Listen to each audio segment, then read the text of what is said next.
Hi everyone, welcome to a new video. If you're new to my channel, my name is Rita. I'm a writer and academic, and I do videos where I do book and movie reviews.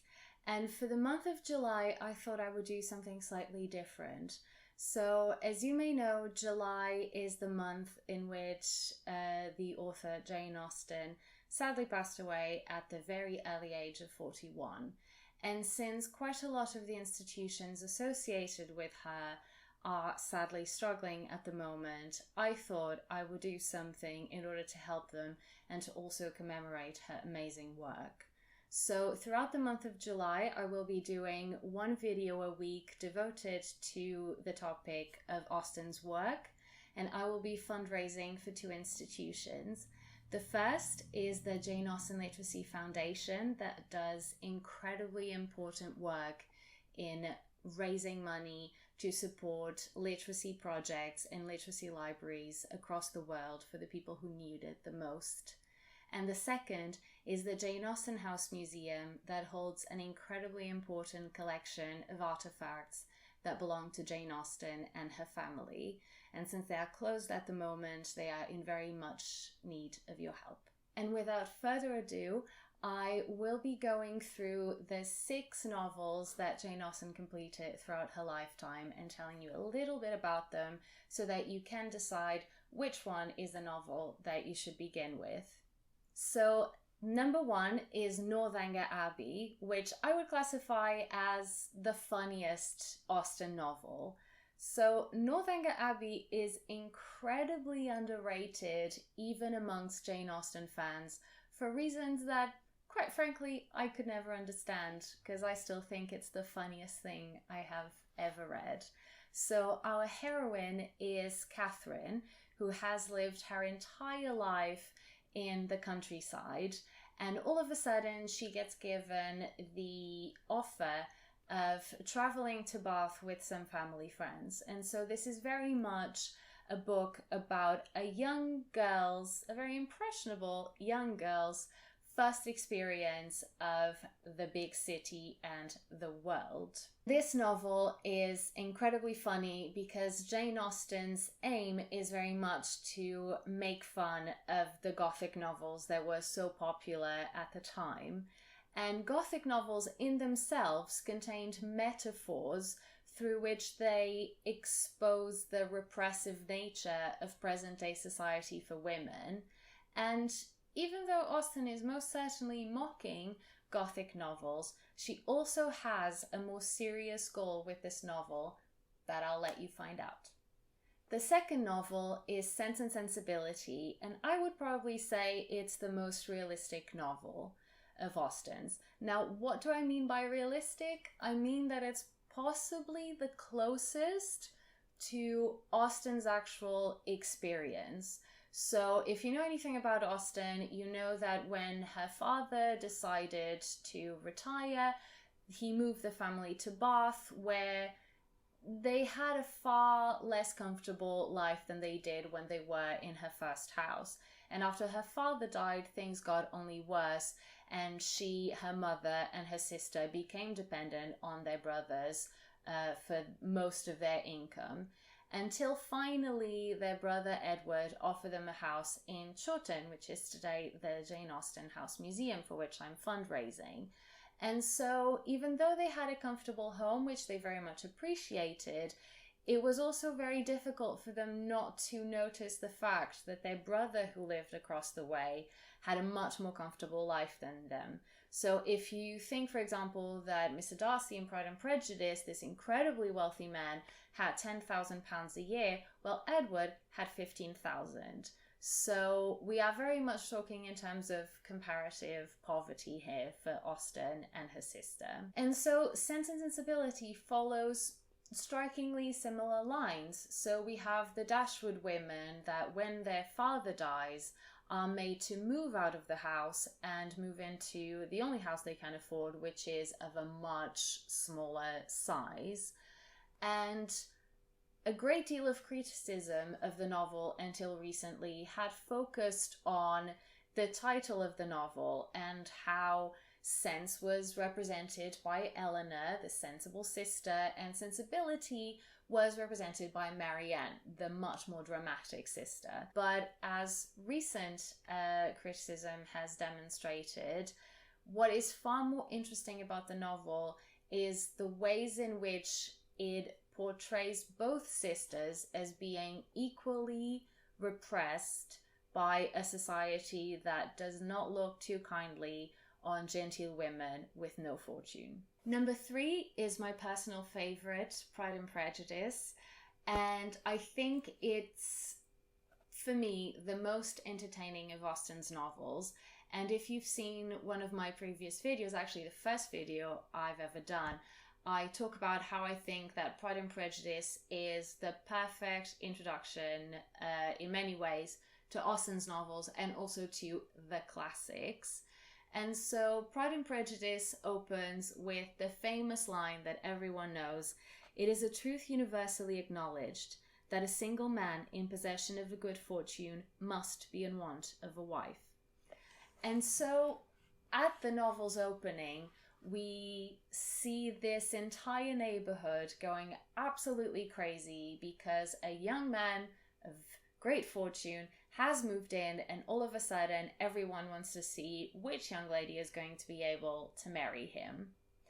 And this is the introduction we get to the 5 Bennet sisters, who are very much looking for a husband, since they are very aware that once their father dies, their mother is going to have very little money, and that the only money they will ever see is £50 a year for each of them, and that's once their mother dies. So this is very much an important time for all of them, and we witness the Bennet sisters navigating a very brutal marriage market that, as I said before, really does not look too kindly on genteel women who do not have a fortune to contribute. And so the Bennet sisters are faced with 2 seemingly contradictory objectives. One is to find a wealthy husband that is deserving of their genteel status, and the other one is manage to get that wealthy husband without having a fortune to tempt him with. And so this poses the question: do you sacrifice your principles and potentially your happiness in order to guarantee your financial comfort by marrying a man that you're not really that interested in? Or do you stick by your principles, but you very much face the strong possibility that you will be dependent on your mother's goodwill for several years and then have something, a fortune, a very small fortune, that will leave you in a difficult situation of comparative poverty? Number 4 is Mansfield Park, which I would classify as the darkest Austen novel. And it's also possibly the most serious, so this is probably the reason why it's not usually people's favorite. Oddly enough, it's my favorite to teach, because I think there is so much going on, and it's always interesting to see the reactions that people have when they first encounter the heroine of the novel. So the novel opens with the story of 3 sisters, one who marries well, one who marries okay, and one who marries very badly. And so the one who marries very badly, after having more children than she knows how to support, contacts the other 2 and basically asks for help and begs them to take one of her children because she cannot afford to support them all. And curiously, the family, instead of picking a boy, so someone whose career they could nurture and support, they pick a girl, and the mother is left very surprised. And this is something that you will find out throughout the novel. Why was a girl picked in particular out of all the children in the family? And this is how we meet our heroine, Fanny, who is by far the most dependent of all of Austen's heroines.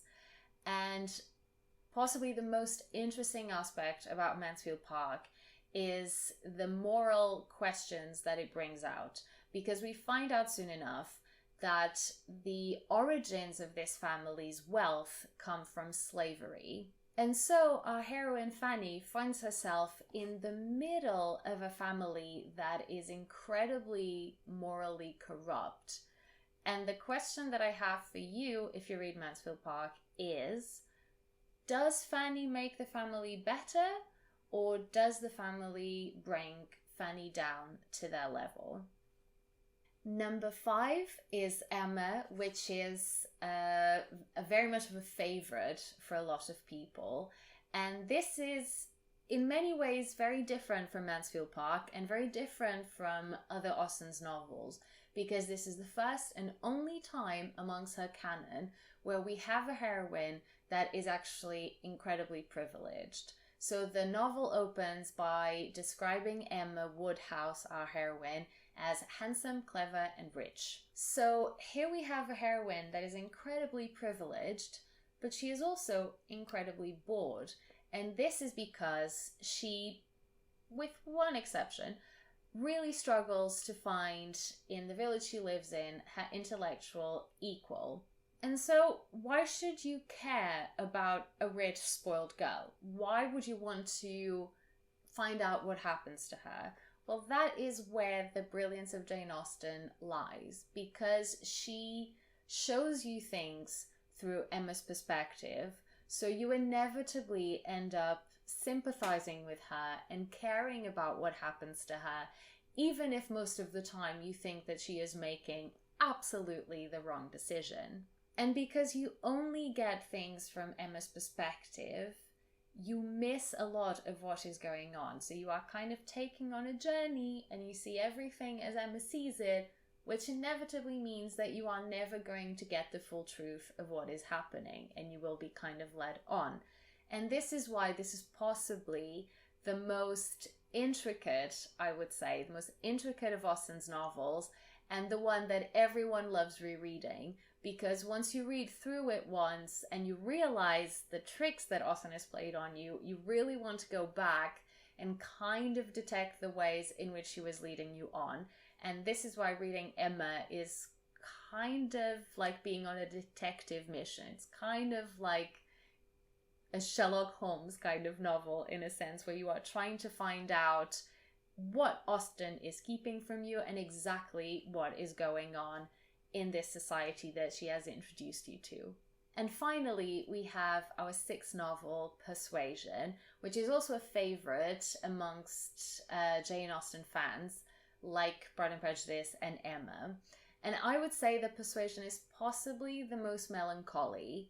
And I say this because it opens with our heroine, Anne, finding out that a man that she was very much in love with and refused when he offered to marry her is actually very wealthy and incredibly successful, despite the fact that the reason she refused him was because she was persuaded to, hence the title of the novel, persuaded to by her family and family friends that he wasn't good enough for her. And so it is very much a novel about disappointment and about facing the fact that life may not have turned out to be everything that you expected. And that is why it definitely has that kind of melancholia running through it. But because it's an Austen novel, it's far more than that, and I would say that this is possibly the most radical of all of Austen's novels, and this is because we have our heroine having to leave the house where she has lived all her life because her aristocratic father has messed up the finances so badly that he no longer can afford to keep it. And so, remember the guy she refused? Well, his family is moving into the house. So his family has risen so much in the world that they are now able to afford this house that her father, the aristocrat, can't.